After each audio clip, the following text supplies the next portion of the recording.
छा रोडनि रस्तनि ते नज़र अचे थो जॾहिं तव्हां रोडनि रस्तनि ते ईंदड़ वेंदड़ माण्हुनि खे ॾिसंदा आहियो कि गुरबत वारे हाल में हूंदा आहिनि, हर को पंहिंजी ज़ाहिरा महिनत करे पियो, पर what U think of them actually हुननि जी तरक़ी खे वठी करे केतिरो तव्हां सम्झो पिया त हुननि तरक़ी कई आहे, सिंध जो माण्हू केतिरो ख़ुशहाल आहे?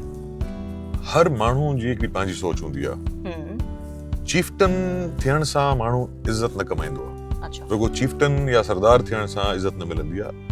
इज़त मिलंदी आहे जॾहिं तव्हां इज़त ॾींदव, इज़त मिलंदी, इज़त वठंदव तव्हां। पर ही असांजी हिननि सां हिकिड़ी उथण वेहण जो सिलसिलो आहे, हिकिड़ी कुर्बत आहे, जंहिंजे करे माण्हू चाहिनि था। तव्हां ॾिठो हाणे तव्हां पके खां कचे में टपी आहियो, थोरी देरि खां पोइ वरी पके ते हलंदासीं। सो तरक़ियाती कमनि जे हवाले सां नौशहर फिरोज डिस्ट्रिक्ट एक्सेल करे पियो। असांखे चेयरमैन साहब बिलावल भुट्टो ज़रदारी साहब महिरबानी कई आहे असांजी, असां मुतालबो कयोसीं हिन जे लाइ NICVD जे लाइ plus university for Naushahro Feroze. अच्छा, NICVD खुलण वञे पई? जी हा, ॿुधो आहे त इट्स इन द पाइपलाइन। जी हा, इट्स इन द पाइपलाइन। ऐं उन खां अलावा असां हींअर बि रिसेंटली हिकिड़ी मीटिंग में जेको आहे सो ॻाल्हाए करे इहो बि कोशिशि कयूं पिया त असांजे ज़िले में हिकु तालको ॿियो ठहे, हुन में सभु स्टेक होल्डर्स खे जेको आहे सो ज़री करे सॼो थींदो लीडरशिप जी तरफ़ां। गैस आहे कोन ठारो छो? गैस आहे। गैस आहे ठारो में? 2006 में मां ॾिनी आहे। अच्छा, 2006 में, यस। एंड भिरिया सिटी। इंटरेस्टिंग। भिरिया city, in fact. Yes, the last guess जेको लास्ट गैस कनेक्शन हुयो भिरिया रोड ते ही हो। ओके। 2006 में मुंहिंजो नंढो भाउ ज़िले जो नाइब नाज़िम हो, पोइ असां उन टाइम जे जेके चीफ मिनिस्टर हुया उन खां असां इहो प्रोजेक्ट करायोसीं। उहो प्रोजेक्ट अप्रूव थियो ऐं हुनजो इफ्तिताह बि असां कयो 2006 में, जंहिंमें भिरिया सिटी ऐं ठारूशा सिटी।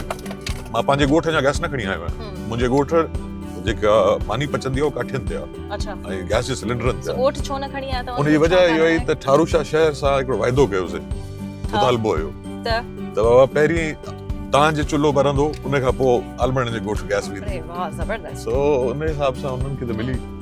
पर ही त तव्हां ज़ाहिरा हिकिड़ी पोज़ीशन ते हुया, तव्हांजा ब्रदर बि, तव्हांजी फैमिली बि हिन शइ मां अचे थी, पर हिकिड़ी आम माण्हू जे लाइ त वरी सारी स्ट्रगल हुजे थी, त इन बाबति तव्हांजो छा ख़्याल आहे? बेसिक सहूलियतूं बेसिक सहूलियतूं मुंहिंजो सदाईं हर कंहिं माण्हू खे, सॼी सिंध जे अवाम खे इहो ई चवणु आहे, या जंहिंसां बि मिलां थो, त बाबा तालीम ते ज़ोर ॾियो।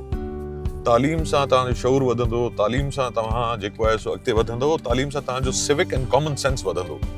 ॾिसो, मां फर्ज़ कयो हिकिड़ी नाली ठाराए ॾियां थो 1000 फुट, हाणे जेके हुते घर में माण्हू रहनि था उन्हनि जो कमु आहे उनखे मेंटेन करणु। जमादार स्वीपर्स त ईंदा सफ़ाई करण लाइ, पर पाण चेयरमैन या ज़िले काउंसिल जो मेंबर या उहो अची त कोन खणाईंदो न, त थोरो माण्हुनि खे पंहिंजे बि जेको किन किचिरो थिए थो उनजो ख़्यालु करणु खपे त कंहिं जाइ ते समेटे रखूं जितां खणणु सवलो थिए। त असांखे इहे सभु शयूं ईंदियूं तालीम सां।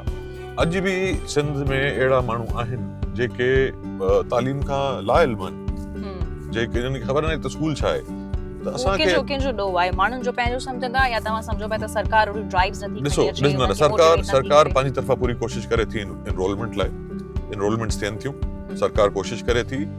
माण्हुनि जो जेको मां ॾिठो आहे त उन्हनि जो पंहिंजो शौक़ु जेको आहे सो बरहाड़ी जे माण्हू जो घटि आहे त मुंहिंजो औलाद जेको आहे स्कूल में वञी पढ़े, हिकु दको निकिरी थो अचे। वरी गुरबत बि असर अची वञे थी न, काफ़ी फैक्टर्स आहिनि। ॾिसो, गुरबत खे डील करे पियो BISP, ठीकु आहे, हिकिड़ी कोशिशि आहे न गवर्नमेंट जी त घरनि में कुझु चुल्हो ॿरे, कुझु वञे, पर उहो वठणु सवलो लॻे थो, पर पंहिंजे ॿार खे स्कूल नथा मोकिलियूं। त हूअं सोलर पैनल्स मिलिया आहिनि? जी, सोलर पैनल्स गवर्नमेंट जेको लोकल गवर्नमेंट आहे उहो ठारूशा तो मिलंदो आहे, Tharushah as a town committee, but जेके असांजी ॿियूं ॿारहड़ी जी यूसीज़ आहिनि, तालके मोरे में आहिनि, तालके कंडियारे में आहिनि, तालके दरिया में आहिनि, सॉरी, उन्हनि में जेके असांजा चेयरमैन आहिनि यूसीएन जा, उन्हनि बाक़ाइदा हिम्मत कई आहे ऐं माण्हुनि खे हर महीने जेको बि सेविंग थिए थी उन मां सोलर पैनल, सोलर पखा, बैटरीज़ इहे करे था वठो। सही। अच्छा, जीअं तव्हां पहिरीं इलेक्शन इंडिपेंडेंटली कंटेस्ट कयो, ठीकु आहे, then why Peoples party?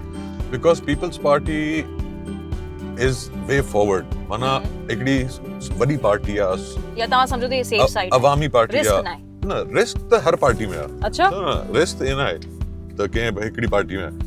Peoples party अवामी पार्टी आहे। पीपल्स पार्टी हिकिड़ो समूंड आहे, हलंदो रहे थो, हर को माण्हू हुन सां वधंदो थो रहे।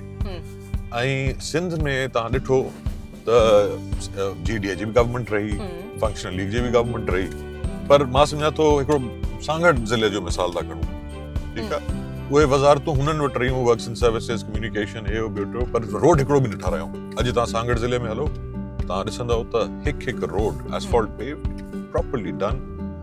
ऐं तव्हां ॿियनि ज़िलनि में बि हलो, मां रुॻो सांगड़ जी ॻाल्हि, सांगड़ मुंहिंजो अचण वञण इन करे वधीक जी। थिए थो त हुते मिटी माइटी आहे। अच्छा, पीपल्स पार्टी अवामी समूंड आहे, भुट्टे साहब जी नज़रियात, बीबी शहीद जी नज़रिया, आसिफ साहब जो विजन, यू नो, बिलावल साहब जो विजन, त इहे सभु शयूं विजन त आहे न।